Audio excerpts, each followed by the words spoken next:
रुखसार से बुर्का के जरा पर्दा उठा दो, लिल्लाही मुझे हुस्न खुदा दाद दिखा दो, लिल्लाही मुझे हुस्न खुदा दाद दिखा दो।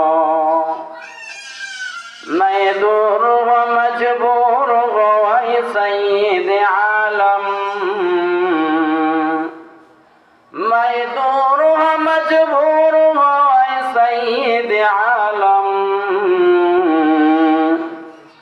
दीदार दिखाते नहीं आवाज सुना दो, दीदार दिखाते नहीं आवाज सुना दो।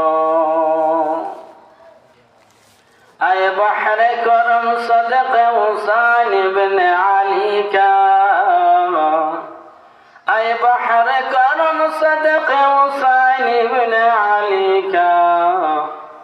पियासा हूँ मुझे शरबत दीदार पिला दो, पियासा हूँ मुझे शरबत दीदार पिला दो।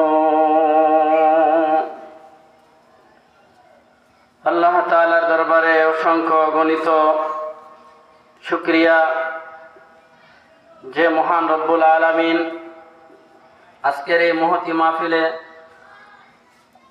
আসার বসার দিনী কথা এবং বলা এবং শোনার তৌফিক দান করেছেন, এজন্য আমরা শুকরিয়া আদায় করি আলহামদুলিল্লাহ। লক্ষ কোটি দুরূদ আর সালাম সাইয়্যিদুল মুরসালিন রাহমাতুল লিল আলামিনের উপর। সম্মানিত উপস্থিতি, আপনাদের সামনে কালামুল্লাহ থেকে কয়েকখানা আয়াত তেলাওয়াত করেছি, অসংখ্য হাদিস থেকে একখানা হাদিস পাঠ করেছি। আল্লাহ তাআলা যদি তৌফিক দান করেন, হাদিস এবং আয়াতকে সামনে রেখে দুই একটি কথা বলবো। আমার তৌফিক ইল্লা বিল্লাহ। মুআজ্জাজ হাজিরিনে কেরাম, আমরা মুমিন মুসলমান,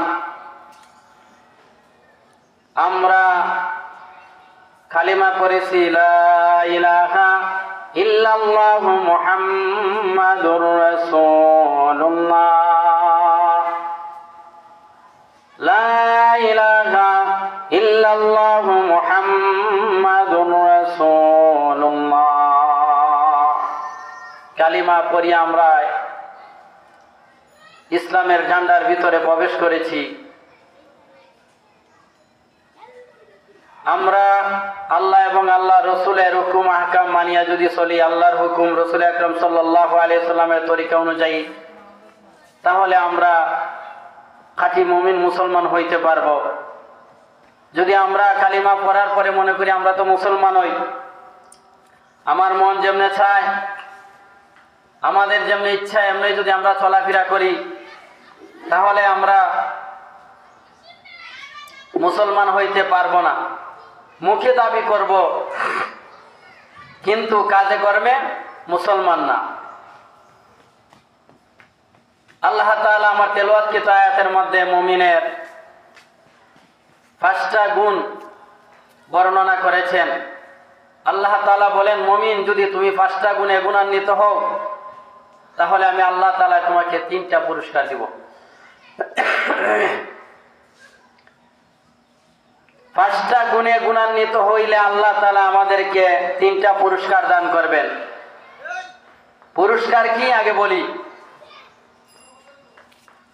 লাহুম দারাজাতুন ইনদা রাব্বিহিম, আল্লাহ রাব্বুল আলামিন বলেন, যদি তুমি 5টা গুণে গুণান্বিত হও, আমি আল্লাহ তাআলা তোমাকে 3টা পুরস্কার দান করব। 1 নাম্বার পুরস্কার হইল আল্লাহ তাআলা বলেন, তোমার মর্যাদা বিপুল ভাবে আমি বাড়াইয়া দিব। সুবহানাল্লাহ। তোমার মর্যাদা বাড়াইয়া দিব, মর্যাদার আসন দান করব, উঁচু চেয়ার দান করব। যে চেয়ারের জন্য মানুষ একজন আরেকজনকে মেরে ফেলে, একজন আরেকজনের গলা কেটে ফেলে, একজন আরেকজনের মাথার মধ্যে এগুলি করে টাকার জন্য, চেয়ারের জন্য, ক্ষমতার জন্য, আমি আল্লাহ তাআলা ওই গুণগুলা যদি তোমরা অর্জন করো, আমি আল্লাহ তাআলা তোমাদেরকে বিপুল মর্যাদার অধিকারী করে দেব। 2 নম্বর গুণ হইল ওয়া মাগফিরাতুন, আল্লাহ তাআলা বলেন তোমাকে মাফ করিয়া দিব। 3 নম্বর গুণ হইল রিজকুন কারীম, সম্মানজনক রিজিক দান করবে। মানুষের ঝগড়া দুনিয়ার মধ্যে এই 2টা গুণ লইয়া। একটা হইল মানুষ কিভাবে চেয়ারে বসতে পারে, যত দামি চেয়ার হয়, মেম্বার যদি হয় তার ইচ্ছা থাকে সে চেয়ারম্যান হইবে, চেয়ারম্যান হইলে তার ইচ্ছা থাকে ভাইস চেয়ারম্যান হইবে, এইভাবে তার ইচ্ছা থাকে এমপি হবে, মন্ত্রী হবে, মিনিস্টার হবে। মানুষ এই নিয়েই পাগল পারা হয়ে থাকে। আল্লাহ রাব্বুল আলামিন বলেন মুমিন মুসলমান যদি 5টা গুণ অর্জন করো, আমি আল্লাহ তাআলা তোমার বিপুল মর্যাদা বাড়াইয়া দিব। 2 নম্বর হলো আমি আল্লাহ তাআলা তোমারে মাফ করে দিব। 3 নম্বর হলো রিজিকের জন্য মানুষে মারামারি করে, যত বালার খাবার বালা খাবার খাইতে চায়, মানুষ চায় যে আরো বালা খাবার খায়। এই রিজিকের জন্যই মানুষ খাবারের জন্য, পরিধান করার জন্য, গাড়ি চড়ার জন্য, টাকা পয়সার জন্য একজন আরেকজনকে মেরে ফেলে। আল্লাহ রাব্বুল আলামিন বলেন এক রাস্তায় যাওয়ার জন্য আমরা যাই অন্য রাস্তায়। 5টা গুণ যদি আমাদের মধ্যে থাকে, 5টা গুণের মধ্যে একটা গুণ হইল আল্লাহ রাব্বুল আলামিন বলেন ইন্নামাল মুমিনুনা আল্লাযীনা ইযা যুকিরাল্লাহু ওয়াজিলাত কুলুবুহুম। আল্লাহ রাব্বুল আলামিন বলেন একটা গুণ হইল খাঁটি মুমিন মুসলমান ওই ব্যক্তি যার সামনে আল্লাহ তাআলার জিকির করা হলে, আল্লাহ তাআলাকে স্মরণ করা হলে, আল্লাহ তাআলার ভয়ে, জাহান্নামের ভয়ে, আল্লাহ তাআলার মোহতে তার অন্তরটা ভূমিকম্প হয়ে ওঠে। সুবহানাল্লাহ। মুমিন মুসলমানের 1 নাম্বার গুণ হইল আল্লাহ তাআলার নাম যেখানে নেওয়া হইবে, আল্লাহ তাআলার মোহতে তার অন্তরটা নাড়া দিবে, জাহান্নামের ডর ভয়ে তার অন্তরটা নাড়া দিবে। আল্লাহ তাআলার কাছে হাসরের ময়দানে গিয়ে দাঁড়াইতে হবে এই কথা স্মরণ করিয়া যে মালিক ইয়াউমিদ্দিন, যিনি বিচার দিনের মালিক, ওই মালিকের কাছে আমি দাঁড়াইতে হইবে এই কথা অন্তরের মধ্যে আনিয়া অন্তরটা একটা ভয়ে আজকে উঠে একটা নাড়া দেয়। 1 নম্বর গুণের কথা বলেছেন। এখন দেখেন আমরা তো মুমিন মুসলমান দাবি করি, যখন আল্লাহ তাআলার নাম আমাদের সামনে নেওয়া হয় আমাদের অন্তরটা কতটুকু নাড়া দিয়ে উঠে। যদি আমাদের অন্তর নাড়া না দেয় তাহলে আমরা খাঁটি মুমিন মুসলমানের কাতারে যাইতে পারলাম না। এজন্য আজকে ওয়াজ নসিহত, আজকে এই মাহফিল থেকে মাইকের আওয়াজে প্রত্যেকটা মানুষের খানে খানে গিয়ে আওয়াজ বসতেছে, যেই জায়গার মধ্যে কোরআন এবং হাদিসের আলোচনা চলতেছে, আল্লাহকে কিভাবে ভয় করতে হয়, আল্লাহর হুকুম কিভাবে মানা যায়, এই নিয়ে আলোচনা চলতেছে। রাসূল আকরাম সাল্লাল্লাহু আলাইহি সাল্লামের সুন্নাত নিয়ে আলোচনা চলতেছে। সুতরাং মুমিন মুসলমানের অন্তরের মধ্যে একটা ভয় আটকা দিয়ে উঠবে, ভয়ে কাঁপিয়া উঠবে, হায় হায় ওই মহান রব্বুল আলামিনের দরবারে তো আমরা হাজিরা দেওয়া লাগবে। 2 নম্বর গুণ হইল ওয়াইযা তুলিয়াত আলাইহিম আয়াতুহু যাদাতুহুম ঈমানাও ওয়া আলা রাব্বিহিম ইয়াতাওয়াক্কালুন। ওয়াইযা তুলিয়াত আলাইহিম আয়াতুহু যাদাতুহুম ঈমানা। মুমিনের 2 নম্বর গুণ হইল কোরআন তেলাওয়াত করা হয় যে সময় মুমিনের সামনে মুমিনের ঈমান বৃদ্ধি পায়। সুবহানাল্লাহ।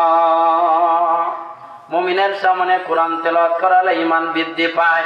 আল্লাহ তাআলার নাম স্মরণ করলে মুমিনের অন্তরটা কাঁপিয়া ওঠে। 3 নম্বর গুণ হইল ওয়া আলা রাব্বিহিম ইয়াতাওয়াক্কালুন। একমাত্র ভরসা করে মুমিন আল্লাহ তাআলার উপরে। মুমিন আল্লাহ তাআলার উপরে ভরসা করে, আল্লাহ তাআলার নাম নিয়ে কাজ করে, আল্লাহ তাআলার নাম নিয়ে খায়, আল্লাহ তাআলার নাম নিয়ে ঘুমায়, আল্লাহ তাআলার নামের সাথে নাওয়া খাওয়া দাওয়া সব কিছু মুমিন পরিচালনা করে। 4 নম্বর গুণ হইল নামাজ প্রতিষ্ঠা করে। 5 নম্বর গুণ হইল আল্লাহ তাআলা যে রিজিক দিয়েছেন তা থেকে আল্লাহর রাস্তায় ব্যয় করে। সুবহানাল্লাহ। 1 নম্বর গুণের কথা বলছিলাম যে আল্লাহ তাআলার নাম স্মরণ করে। আল্লাহ আল্লাহ क्या मुबारक नाम है, अल्लाह अल्लाह क्या मुबारक नाम है, अल्लाह अल्लाह आशिकों का काम है। আল্লাহ আল্লাহ কত মর্তবা একটা নাম। আল্লাহ আল্লাহ বললে ওলা যারা আশেক তারাই আল্লাহ তাআলার নাম জপে। আশেকে মাওলা যারা আছে তারাই আল্লাহর নাম জপবে। এজন্য সর্ব অবস্থায় আল্লাহর নাম জিকির করা, সর্ব অবস্থায় আল্লাহর নাম অন্তরে রাখা, সর্ব অবস্থায় আল্লাহর নাম মুখের মধ্যে রাখা, আল্লাহ তাআলার নাম অন্তরে রাখা। মুমিনের অন্তরের মধ্যে অন্য কিছু থাকবে না, দুনিয়ার লোভ লালসা থাকবে না, দুনিয়ার ভয় ভীতি থাকবে না, আল্লাহ তাআলার ভয় অন্তরে মুমিনের থাকবে।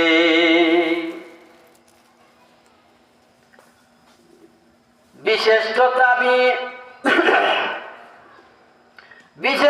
তাবি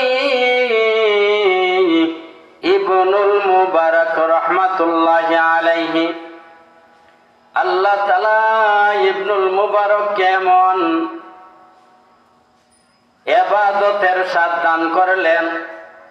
আল্লাহ তাআলার দরবারে 24টা ঘন্টা হাজিরা দেওয়ার জন্য তৈয়ার থাকতেন। সুবহানাল্লাহ। কত বড় মাপের বিশিষ্ট তাবিঈ আব্দুল্লাহ ইবনে মুবারক রাহমাতুল্লাহি আলাইহি।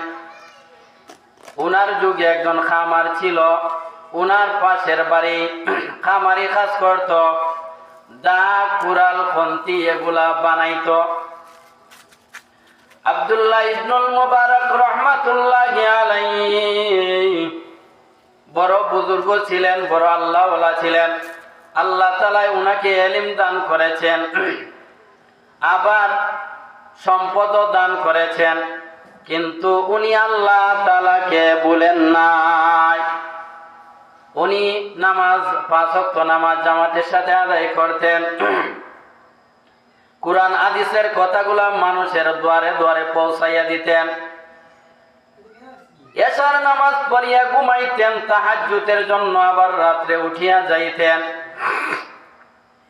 গরমের দিন ছিল, ছাদের মধ্যে দাঁড়াইয়া দাঁড়াইয়া তাহাজ্জুদের নামাজ আদায় করতেন। আব্দুল্লাহ ইবনে মুবারক রাহমাতুল্লাহি আলাইহি নামাজে দাঁড়াইয়া ঘন্টার পর ঘন্টা কাটাইয়া দিতেন, মুনাজাতের মধ্যে সময় কাটাইতেন, জিকির আজগারের মধ্যে সময় কাটাইতেন। আর উনার পাশের বাড়ি একজন খামার ছিল, ওই খামারের অন্তরের মধ্যেও ইবাদতের স্বাদ ছিল। ওই খামার ওই লোকটা আব্দুল্লাহ ইবনে মুবারক রাহমাতুল্লাহি আলাইহিকে দেখিয়া ঈর্ষা করত, আর আল্লাহ তাআলাকে বলতো, আল্লাহ ও আরশের মালিক রব্বে কারীম, আব্দুল্লাহ ইবনে মুবারক রে আপনি ধন সম্পদ দান করলেন, ইলমও দান করলেন, ইবাদতের স্বাদ অন্তরের মধ্যে দিলেন। আমারও তো অন্তরের মধ্যে ইবাদতের স্বাদ আছে। আমার মন চাই গো আরশের মালিক আমি দাঁড়াইয়া দাঁড়াইয়া লম্বা লম্বা কোরআনের আয়াত তেলাওয়াত করি, লম্বা লম্বা সূরাগুলা পড়ি, ঘন্টার পর ঘন্টা দাঁড়াইয়া পড়তে মন চায়, কিন্তু আমার তো ইলম নাই, আমল নাই। আমার মন চায় আমি সারা দিন রাত আপনার ইবাদত করি, কিন্তু আমার তো ফ্যামিলি চালানোর মতন তেমন একটা এবিলিটি নাই, এই জন্যই আমি পারি না। কিন্তু জানিয়া রাখো, কিন্তু জানিয়া রাখো, আব্দুল্লাহ ইবনুল মুবারকের অন্তরের মধ্যে আল্লাহ আপনার প্রেম ভালোবাসা আছে, ইবাদতের স্বাদও আছে, আমার অন্তরের মধ্যে এর চেয়ে কম না। ও আল্লাহ রাব্বুল আলামিন, দুনিয়ার সমস্ত মানুষে আমাকে কামার বলো, আপনি আমি মারা যাওয়ার পরে কামার বলিয়া আমাকে ডাক দিও না গো মাওলা। যদি আমাকে কামার বলিয়া ডাক দেও তাহলে আমি অন্তরে কষ্ট পাইমু। আমি তো আপনার বান্দা, যদিও আমার ইলম নাই, আমল নাই, কিন্তু ইবাদতের স্বাদ আমার অন্তরের মধ্যে আছে। আব্দুল্লাহ ইবনুল মুবারক রাহমাতুল্লাহি আলাইহি আয়াত পড়াইয়া গেছে, মারা গেছেন। মারা যাওয়ার পরে অত্র এলাকার একজন বুজুর্গ দেখতেছেন আব্দুল্লাহ ইবনুল মুবারক রাহমাতুল্লাহি আলাইহি জান্নাতের মধ্যে আরামায়াসে আছেন, জান্নাতের নাজ ও নিয়ামত ভোগ করতেছেন, আনন্দের সাথে চলাফেরা করতেছেন, গাছের ফল খাইতেছেন, পাখিগুলা খাইতেছেন, যা ইচ্ছা তাই করতেছেন। ওই বুজুর্গ বললেন, স্বপ্নে যুগেও আব্দুল্লাহ ইবনুল মুবারক যেমন আল্লাহ আপনাকে ইলম দিয়েছেন, টাকা পয়সাও দিয়েছেন, আল্লাহ রাস্তায় দান করিয়া গেছেন, যেমন ইলম দিয়েছেন এমন ইবাদত করিয়া গেছেন, যেমন ইবাদত করছেন এমন জান্নাত পাইছেন। সুবহানাল্লাহ।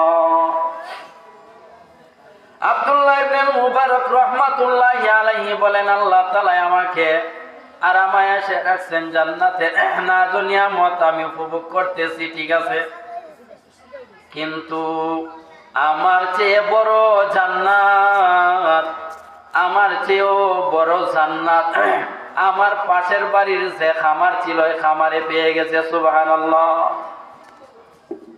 আমার চেয়ে বড় জান্নাত আমার পাশের বাড়ির খামারে পাইছে।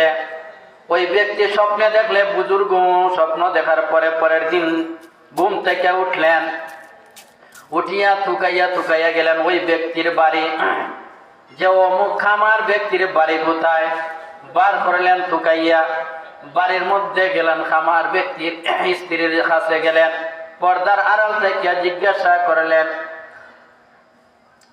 ও বোন খামারের স্ত্রী, আপনার স্বামী এমন কোন ইবাদত করছে যে ইবাদতের কারণে আব্দুল্লাহ ইবনুল মুবারক রাহমাতুল্লাহি আলাইহির চেয়ে বড় জান্নাত অর্জন করেছে? উনি বলেন, তেমন কোন ইবাদত বন্দেগী তো আমি দেখি নাই, আমার দৃষ্টিতে দুইটা আমার কাছে পড়েছে। একটা হইল আমার স্বামীর ইবাদতের স্বাদ অন্তরের মধ্যে ছিল, 2 নম্বরে হইল আল্লাহ তাআলার কথা স্মরণ করাইলে ভয়ে আতঙ্কে কাঁপা শুরু হয়ে যেত।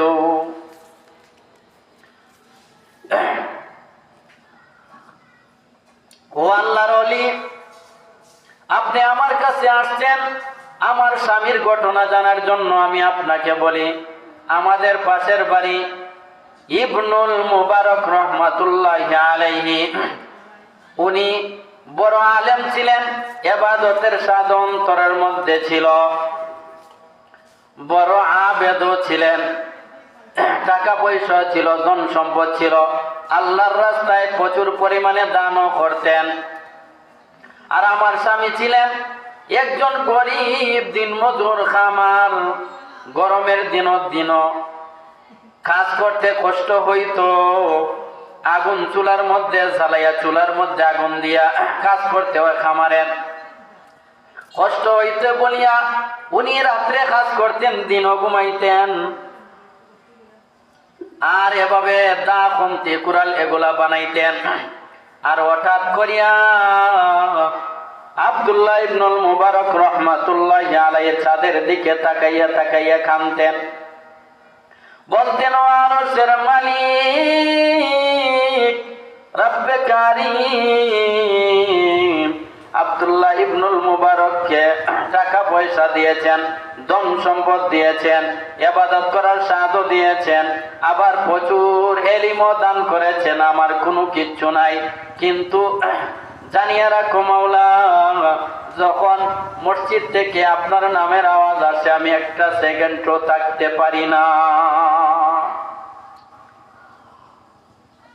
এই বলতেন আর কাঁদতেন আর বলতেন, গো আল্লাহ, দুনিয়ার সব মানুষে আমার কামারে ডাকক, আল্লাহ আপনার তো জানা আছে ইন্নামাল আ'মালু বিন্নিয়াত, আমার অন্তরের মধ্যে কি নিয়ত আছে আপনার তো জানা আছে।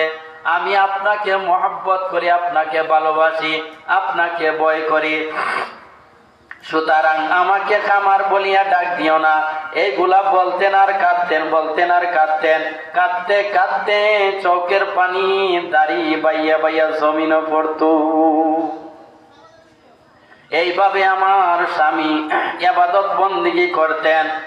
ওই বুজুর্গ বলেন, খোদার কসম করে বলছি, ওই যে দুইটা গুণ আপনার স্বামীর অন্তরের মধ্যে আছে, একটা হইল ইবাদতের স্বাদ, আর একটা গুণ হইল আল্লাহর নাম স্মরণ করা হলে অন্তর বয়ে কেঁপে ওঠা।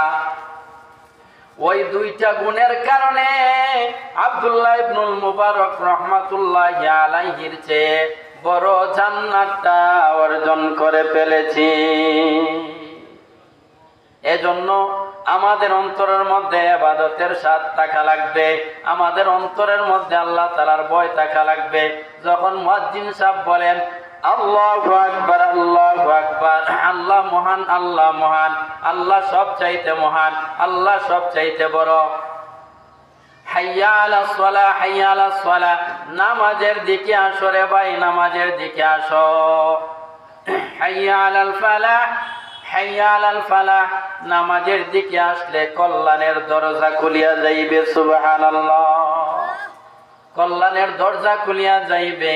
আমরা নামাজের দিকে আসি না, এজন্য কল্যাণ আসে না। আমরা নামাজ পড়ি না, এজন্য আমাদের কামাই রুজির মধ্যে বরকত আসে না। নামাজ পড়ে না স্ত্রী, এজন্য স্ত্রীর কাছ থেকে বরকতময় সন্তান পাওয়া যায় না। স্বামী নামাজ পড়ে না, এই জন্য ওই স্বামীর যত সন্তান আছে এগুলা বরকতহীন হয়ে যায়, বরকতময় হয় না। এজন্য আল্লাহ তাআলার নাম স্মরণ করব নামাজের মাধ্যমে, সালাতের মাধ্যমে, কোরআন তেলাওয়াতের মাধ্যমে। আমরা 5 ওয়াক্ত নামাজ জামাতের সাথে আমরা আদায় করব। কিন্তু আল্লাহ তাআলার নাম যদি আমরা নেই না, স্মরণ করি না, আল্লাহ তাআলা আমাদেরকে জিহ্বার মতো নিয়ামত দান করেছেন।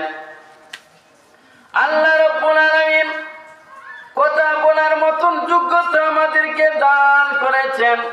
আমাদের ঈমান আর আমলকে হেফাজত করতে হবে। আমরা আল্লাহ তাআলাকে বেশি বেশি স্মরণ করব, বেশি বেশি কোরআন তেলাওয়াত করব। নামাজের জন্য মসজিদ দরকার, কোরআন শিক্ষার জন্য মসজিদ দরকার আছে না নাই? এজন্য ইমাম সাহেবের সাথে আমরা ভালো সম্পর্ক রাখবো। বালার সাথে তাকো খাও বাটার পান, খমিন খমজাতের সাথে থাকলে কাটা যায় 2 খান। যদি আমরা বালার সাথে থাকি তাহলে আমরা ভালো হয়ে যাব। আর যদি মদখোর, গাঁজাখোর এগুলার সাথে থাকি, এগুলার বদ ওয়া তুযিল্লু মান তাশা।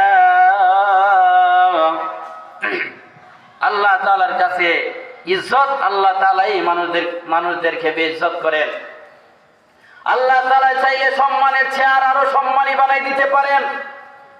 আর যদি আল্লাহ তাআলার হুকুমে জিন্দেগিকে পরিচালনা না করেন, তাহলে আল্লাহ তাআলা চেয়ারও বসাইও জুতার বাড়ি খাওয়াইতে পারেন, ঠিক কিনা? এজন্য আমরা বুঝতে হবে আল্লাহ তাআলার হুকুম দুনিয়ার মধ্যে কায়েম করতে হবে।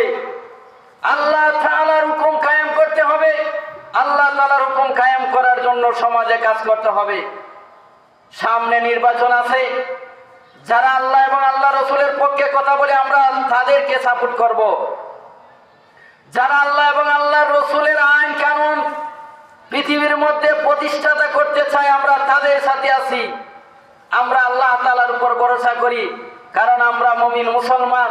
আমাদের ভরসা যদি আল্লাহ তাআলার উপর না থাকে, তাহলে দুনিয়ার মধ্যে যুগ যুগ ধরে যারা আল্লাহ তাআলার সাথে বিদ্রোহী ঘোষণা করেছে, যারা আল্লাহ তাআলার বিপক্ষে কথা বলেছে, রাসূলুল্লাহ সাল্লাল্লাহু আলাইহি সাল্লামকে অসম্মান করে কথা বলেছে, আল্লাহ রাসূলের ইজ্জতের উপর হামলা করেছে, আল্লাহ রাসূলের ইজ্জত নিয়ে ছিনিমিনি করেছে, আল্লাহ তাআলা ওদেরকে যুগে যুগে নাস্তানাবুদ করে দিয়েছেন, ঠিক না?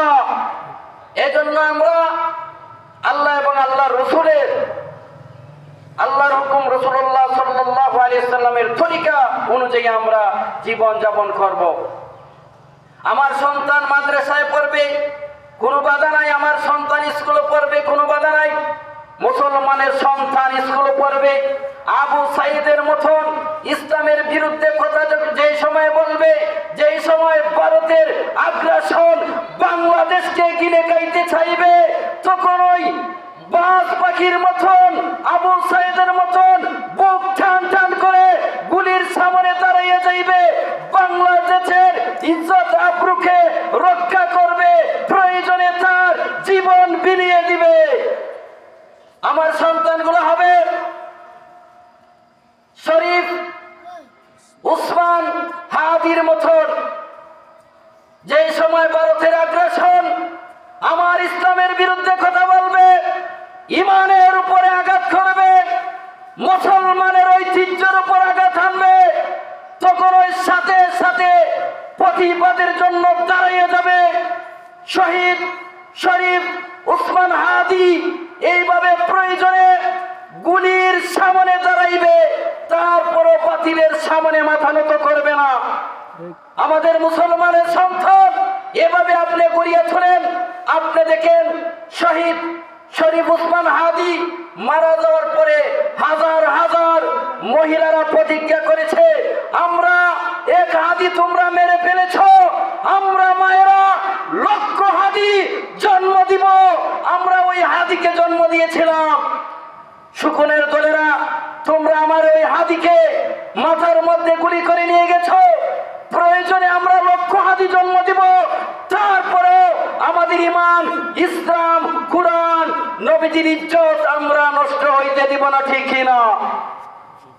আমাদের সন্তানগুলোকে যদি আমরা মক্তবে পড়াই, তারপরে যদি স্কুলে দেই, আমাদের সন্তানগুলো যদি কোরআন পড়ে তারপরে স্কুলে যায়, আমাদের সন্তানেরা যদি মাদ্রাসায় পঞ্চম শ্রেণী পর্যন্ত পড়ে তারপরে স্কুলে যায়, যখন ডাক্তার হবে, ডাক্তার বানাইবেন তো বিপ্লবী ডাক্তার হবে, মাস্টার বানাইবেন তো বিপ্লবী মাস্টার হবে। শহীদ শরীফ উসমান হাদি একজন বিপ্লবী মাস্টার ছিলেন, সাইফুরসের শিক্ষক ছিলেন, কত মেধাবী ছিল, কত চিন্তা চেতনা ছিল, যিনি বলেছেন ক্ষমতার ফয়সালা হবে আসমানে জমিনে না, যিনি বলেছেন হায়াত মওত আল্লাহ তাআলার হাতে, যিনি বলেছেন ভারতের আগ্রাসনের কাছে আমরা মাথা নত করব না, প্রয়োজনে আমরা কাজ চালিয়ে যাব, যতক্ষণ পর্যন্ত না আমাদের বুকে এবং মাথায় গুলি লাগে, এর আগ পর্যন্ত আমরা মনে কিচ্ছুই নিব না, আমাদের কাজ আমরা চালিয়ে যাব। এমন একজন নেতাকে আমরা হারিয়েছি, যেই নেতার উপরে ময়লা পানি ফেলে দেওয়ার পরও মিষ্টি হাসি দিয়ে বলে আরো পালান, আরো পালান। এরকম একজন মেধাবী, এই মেধাবী সন্তানকে বাংলাদেশ হারিয়েছে। আরো যারা আছে আমরা এদেরকে কদর করি, এদের ভিতরে এত পাওয়ার কেন? কেন এদেরকে ভারতের আগ্রাসন এদেরকে দুনিয়া থেকে বিদায় করে দিছে? তারা দেখেছে আমরা বাঙালি সংস্কৃতি নিয়ে কথা বললে বাঙালি বিদ্রোহী হয়ে উঠবে। তারা ভেবে চিন্তা করে দেখেছে কোরআনের বিরুদ্ধে কথা বললে তারা বিপ্লবী হয়ে উঠবে। তারা দেখেছে যদি নবীর বিরুদ্ধে কথা বলি তারা বিপ্লবী হয়ে ওঠে, তাদের জানের ভয় করে না, তাদের কল্লা জমিনের মধ্যে পড়ে যাবে সেই ভয় করে না তারা।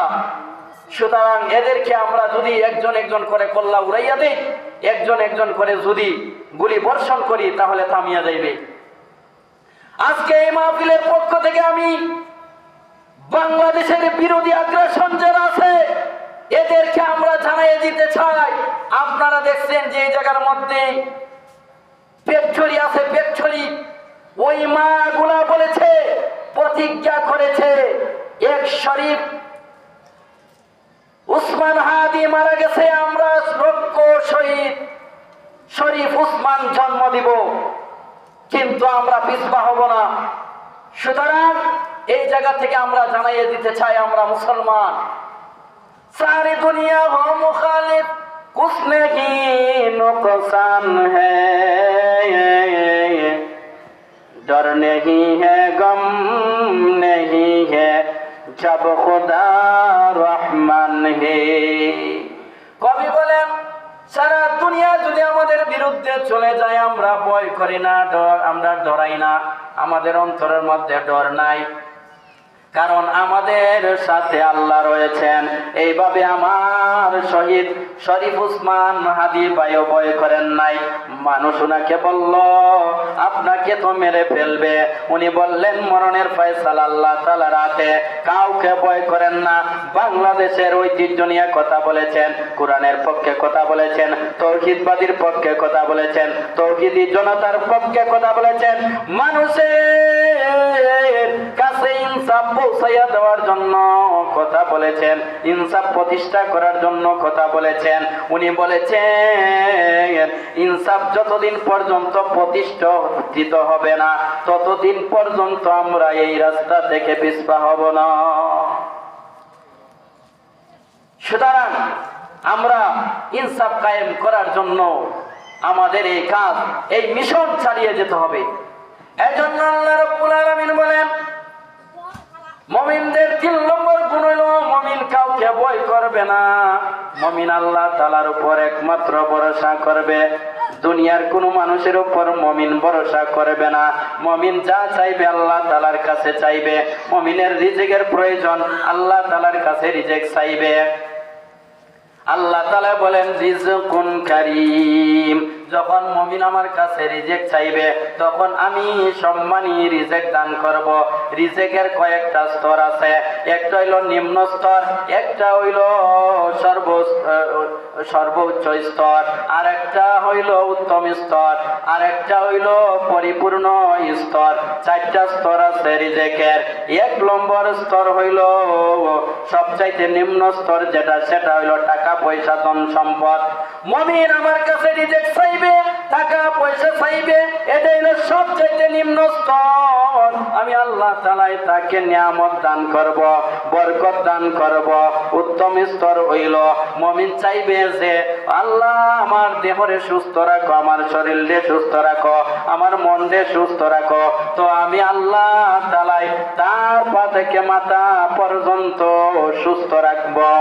আর মুমিন এভাবে আল্লাহ তাআলার কাছে রিজিক চাইবে, মুমিন রিজিক চাইবে উত্তম রিজিক। তো উত্তম রিজিক আল্লাহ তাআলা বলিয়া দিয়েছেন যে মুমিন বলবে রাব্বি হাবলি মিনাস সালিহিন, ও আল্লাহ তাআলা আমাকে নেককার স্ত্রী দান করো, আমাকে নেককার সন্তান দান করো। রাব্বি হাবলি মিনাস সালিহিন, আল্লাহ আমাকে নেককার সন্তান দান করো, তো আমি আল্লাহ তাআলা তাকে নেককার সন্তান দান করব। রাব্বানা হাব লানা মিন আজওয়াজিনা ওয়া যুররিয়াতিনা কুররাতা আ'য়ুনিন ওয়াজআলনা লিল মুত্তাকিনা ইমামা। মুমিন আমার কাছে চাইবে, তো আমি মুমিনকে নেককার স্ত্রী দান করব। আমার কাছে রিজিক চাইবে, আমি মুমিনদেরকে নেককার সন্তান দান করব। এমন সন্তান দান করব যে সন্তান দেশের জন্য, দশের জন্য, কোরআনের জন্য, হাদিসের জন্য, নবীর ইজ্জত রক্ষা করার জন্য জীবনকে বিলিয়ে দিবি। কবি বলেন সবার সুখে হাসবো আমি, কাঁদবো সবার দুঃখে, নিজের খাবার বিলিয়ে দিব অনাহারীর মুখে। আল্লাহ তাআলা এমন সন্তান দান করবে। মুমিন চাইবে, তো আল্লাহ তাআলা ও আল্লাহ আমাকে আমাকে রিজেক দান করো, 4 নম্বর স্তন পরিপূর্ণ রিজেক আল্লাহ তাআলা দান করবে। মুমিন ইবাদত বন্দেগী করবে আল্লাহ তাআলাকে সন্তুষ্ট করার জন্য। তো মুমিনের ইবাদত নামাজ হবে আল্লাহকে সন্তুষ্ট করার জন্য। তো এই নামাজের মধ্যে মুমিনের স্বাদ লাগবে। মুমিন দান খয়রাত করবে আল্লাহ তাআলাকে খুশি করার জন্য। তো এই দান খয়রাত আখিরাতের নাজাতের জরিয়া হিসেবে আল্লাহ তাআলা কবুল করবেন। মুমিন সেজদা করবে আল্লাহ তাআলাকে রাজি খুশি করার জন্য। এই সেজদা আল্লাহ তাআলা কবুল করবেন। মুমিন তার সন্তানকে লালন পালন করবে আল্লাহ তাআলাকে সন্তুষ্ট করার জন্য। আল্লাহ তাআলা এই সন্তানকে নেককার বানাইয়া দিবেন, নিয়ামত হিসাবে বানাইয়া দিবেন। সন্তান তার স্ত্রীকে ভরণ পোষণ দিবে আল্লাহ তাআলাকে রাজি খুশি করার জন্য। পর্দায় পুশিদা করে রাখবে আল্লাহ তাআলাকে খুশি করার জন্য। তো আল্লাহ তাআলা তার স্ত্রীকে নেককার বানাইয়া দিবেন, বরকতময় স্ত্রী বানাইয়া দিবেন। সন্তান মানুষদেরকে মানুষ সালাম দিবে আল্লাহ তাআলাকে রাজি খুশি করার জন্য, রাসূলের তরিকাকে জিন্দা করার জন্য, রাসূলের সুন্নতকে জিন্দা করার জন্য। তো আল্লাহ তাআলা এক মুসলমান আর এক মুসলমানের মধ্যে মহব্বত পয়দা করে দিবেন, ঠিক কিনা? মুমিন মুসলমান একজন আর একজনকে সাহায্য করবে আল্লাহ তাআলাকে রাজি খুশি করার জন্য। তো আল্লাহ তাআলা একজন আর একজনের মধ্যখানে যে মহব্বত ভালোবাসা গিয়ে হইছে আল্লাহ তাআলা পূরণ করিয়া দিবেন। আল্লাহ তাআলা বলেন লা ইয়ারহামুল্লাহু মান লা ইয়ারহামুন নাস। যে মানুষকে দয়া করেন আল্লাহ তাআলা তাকে দয়া করেন না। মানুষ একজন আরেকজনকে দয়া করবে মাওলাকে রাজি খুশি করার জন্য। ওই দয়াটা হবে নাজাতের জরিয়া। ওই দয়ার কারণে একজন আরেকজনকে দয়া করবে, একজন আরেকজনকে সাহায্য করবে। তো আল্লাহ তাআলা মুমিন বান্দাদেরকে বড় বড় বিপদ আপদ থেকে হেফাজত করবে। এজন্য যা কিছু করবে মুমিন আল্লাহকে রাজি খুশি করার জন্য যদি করে, এই করতে গিয়া যত ভুল ভ্রান্তি হয় না কেন, ইসলামের পথে চলতে চাইয়া, নবীর তরিকা রক্ষা করতে চাইয়া, মানুষ বলতে ভুল হবে, মানুষ বলতে ভিন্ন ভিন্ন ভুল হইতে পারে। তো আল্লাহ তাআলা তার জিন্দেগীর গুনারে মাফ করে দিবেন। সুবহানাল্লাহ। ইবাদতের মধ্যে এমন স্বাদ লাগাইয়া দিবেন, সে ইবাদত করবেন তো আল্লাহ তাআলা কেমন সেজদা দিবে। আল্লাহ যত গুনাহ করেছি তওবা করলাম, আমার গুনারে মাফ করে দাও, এমন তওবা করবে মরণের আগে। আল্লাহ তাআলা তার জিন্দেগীর সমস্ত গুনারে মাফ করে দিবেন। সুবহানাল্লাহ। সমস্ত গুনাহকে আল্লাহ তাআলা মাফ করে দিবেন। কিন্তু আমরা তো রাসূলের তরিকার উল্টা চলতেছি। যেদিকে চললে শান্তি হবে সেই দিকে আমরা চলি না। এজন্য কবি বলেন তু খুঁজাও সুন্নতে আহমদ খুঁজা বা মুহাম্মদ কাইবুয়াত নিসবত থুরা। তু খুঁজাও সুন্নতে আহমদ খুঁজা বা মুহাম্মদ কাইবুয়াত নিসবত থুরা। আমরা আল্লাহ তাআলার কাছে চাই না, আল্লাহ তাআলার কথা স্মরণ করি না। আমরা ভিন্ন ভিন্ন জায়গায় গিয়া চাই, দুনিয়ার মানুষের কাছে চাই। আল্লাহ তাআলা বললেন 5টা গুণ অর্জন করলে আমি আল্লাহ তাআলা তোমাদেরকে 3টা পুরস্কার দিব। আর আমরা মানুষের কাছে যাইয়া রিজেক চাই, টাকা পয়সা চাই। আল্লাহ তাআলা বলেন আমার কাছে চাও, আমি আল্লাহ তাআলাই দিয়ে দিব। আমি আল্লাহ তাআলা তোমাদেরকে বরকতপূর্ণ রিজেক দিয়ে দিব। যা কিছুর প্রয়োজন আছে আমি আল্লাহ তাআলার কাছে চাও, আমি আল্লাহ তাআলাই তোমাদেরকে দান করব। এজন্য আমরা যা কিছুর প্রয়োজন আছে আমরা তা আল্লাহ তাআলার কাছে চাইতাম। মুমিনের গুণগুলো আমরা আবার স্মরণ করিয়া দিতে চাই। মুমিনের 1 নম্বর গুণ হইল যে আল্লাহ তাআলার কথা স্মরণ করলে অন্তর ভয়ে কেঁপে উঠবে। 2 নম্বর গুণ হইল কোরআন তেলাওয়াত করলে ঈমান বৃদ্ধি হয়, ঈমান বাড়িয়া যায়, ঈমানের স্বাদ বাড়িয়া যায়। 3 নম্বর গুণ হইল মুমিন আল্লাহ তাআলার উপর ভরসা করবে। 4 নম্বর গুণ হইল নামাজ প্রতিষ্ঠা করবে, নামাজ পড়ার মতন পড়বে, আদায় করার মতন নামাজ আদায় করবে। 5 নম্বর গুণ হইল আল্লাহ তাআলার রাস্তায় মুমিন ব্যয় করবে। আল্লাহ তাআলা যে রিজিক দান করেছেন ওই রিজিক থেকে ব্যয় করবে। আল্লাহ রাসূল সাল্লাল্লাহু আলাইহি সাল্লাম বলেন, যাকাতু আমাল ঈমান মান রাদিয়া বিল্লাহি রাব্বা। যে ব্যক্তি ওই ব্যক্তি ঈমানের স্বাদ পেল, যে রবকে রব হিসাবে মানলো, পালন কর্তাকে রব হিসাবে মানলো, আল্লাহকে ভালো করে আল্লাহ হিসাবে চিনলো। আমার হায়াতের মালিক আল্লাহ, মওতের মালিক আল্লাহ, আল্লাহ তাআলাই আমাকে সৃষ্টি করেছেন, আবার ঘুরি আল্লাহ তাআলার কাছে যাইতে হইবে। আর নবীকে নবী হিসাবে মানলো, নবী হিসাবে জানলো, নবীর তরিকা অনুযায়ী চললো। অবিল ইসলামী দিনা, অর্থাৎ দিনকে, ধর্ম ইসলামকে মনের মধ্যে ভালো করে ধারণ করলো। ওই 3টা গুণ যে ভালো করে ধারণ করেছে অন্তরের মধ্যে, তারা ঈমানের স্বাদ পেয়েছে।